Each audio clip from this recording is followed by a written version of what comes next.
did rather rush past Henry VIII's menu there, didn't I? So how about What I Eat in a Day, Henry VIII edition? But first, a disclaimer, I am not a food historian. Food historians are very, very specialist. And that means that I'm going to get things wrong with this. I'm going to confuse things and I'm going to fuck things up. So if you are a food historian, or if you know a food historian, or if you attempt to eat like a 16th century king and know the answers, put them in the comments and then we can all learn together. So behind me is a menu from 1526 showing what Henry VIII would have eaten in one day. Now, he wouldn't have eaten all of this by himself. Even Henry VIII couldn't have managed that. This would have been served to him and his guests as two huge banquets. One in what they call dinner, which I suppose some of you might call lunch, and the other one at supper time. And it would have just been all laid out and everyone would have helped themselves. There's no suggestion that Henry would have eaten everything on the menu. So let's start with his dinner menu. First up, cheat bread and manchet. These are two types of bread. The cheat bread is the slightly inferior quality. The manchet is a chef's kiss stuff.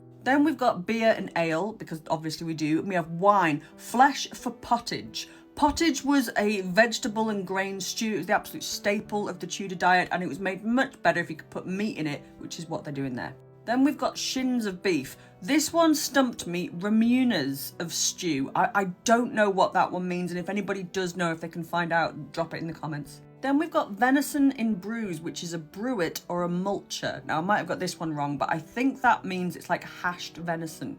Pestles of red deer. Pestles are its legs.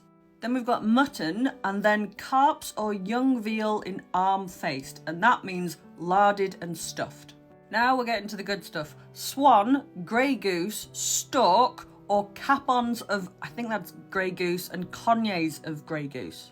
I'm not absolutely sure what a cognac is, but I think a capon is something that's been castrated, so maybe that's what it means.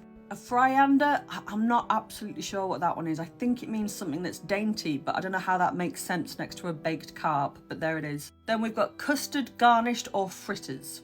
Second course, jelly, ipcris, or cream of almonds. I think ipcris is a wine, so it's like jelly wine. A pheasant, a hern, a bittern, or a shovelard. A shovelard is a duck.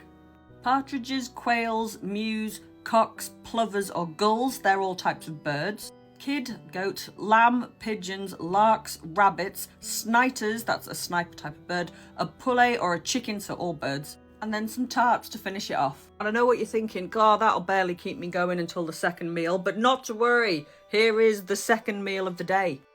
Got your cheap bread and your manchets, your beer and your ale, your wine, your flesh for your pottage. You have got chicken in creamery, larks, sparrows, or lamb with shins of mutton. Then we have got a giggot of mutton. I don't know what the fuck a giggot is, but it's a giggot of mutton, venison, and chopped with cloves. Topped with cloves. Ooh, spicy. Then we've got the capions of grey goose and the cognacs of grey goose. I still don't know what that means. Pheasant, hern, shovelard, which is a duck. Cocks, plovers, gullets. And then we've got sweet dosette or orange quinces or pippins, apples. Letting out that belt buckle. Yeah, you should be. You've got your second course coming now. We've got blancmange with another dish. Fantastically vague. Kid, lamb or purjoins, partridge, quailets. Not sure what this one is. Godwin's brews. Answers on a postcard, please. Not that you'd care at this point in the meal, I don't think. Then we've got more birds, pullets, chickpups, rabbits, larks, tart fruit, butter, eggs, and then it just says other baked meats, in case you hadn't already had enough. And that is what Henry VIII ate in one day. He died at 55, in case anyone was wondering.